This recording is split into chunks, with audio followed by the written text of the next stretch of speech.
It came late at night, a text message. "I think we should try an open marriage," she said, Rachel, my wife. My wife of 10 years, telling me she wanted to see other people. Weeks later, she disappeared. It was a work trip, she claimed. But my gut, that little voice inside, it told me something was wrong. It screamed that this wasn't about work. I thought about her boss, that new guy in her office, the one who always seemed to linger a little too close, his hand on her back a second too long. I had this gnawing feeling she was planning more than just spreadsheets and meetings. But I didn't panic. I didn't chase her, didn't blow up her phone, I observed. I became a detective in my own life. Every photo she posted online, so carefully curated to look like she was alone.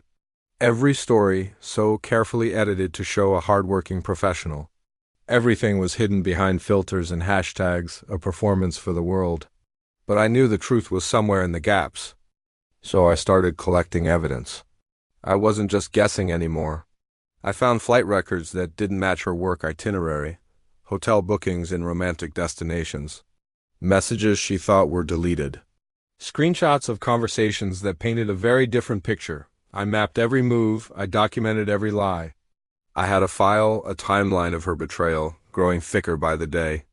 When she finally returned, she was so confident, so smug. She had no idea I was about to change the rules of her game.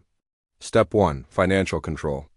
The moment she settled in, I made my move. All our shared accounts were frozen. I had already spoken to the bank. Assets were divided according to the law. All the bills for her new lifestyle transferred directly to her. She realized very quickly that this freedom she wanted wasn't free. Her fantasy world came with a price tag she couldn't afford. Step 2, the legal strike. The divorce papers were already drafted and ready to be served. My lawyer had everything. All the evidence I had gathered was neatly organized. Custody arrangements for our future, asset division, it was all secured. I wasn't leaving anything to chance. Her plan to have her cake and eat it too was crumbling before she even took a bite. Step 3, exposure. This wasn't about public humiliation. I didn't scream or shout. I just let the facts speak for themselves.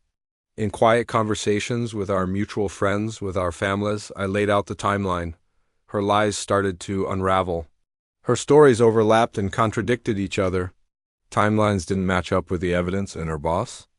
He vanished from her life just as quickly as he'd appeared. He wanted no part of the fallout.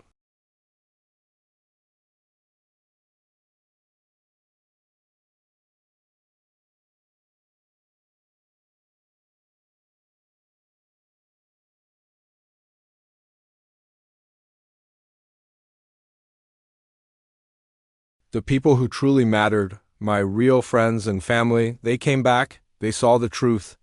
Trust was rebuilt, piece by piece, my dignity was restored.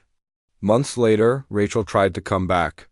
She tried to charm me, to manipulate the narrative, to rewrite history as if none of it ever happened.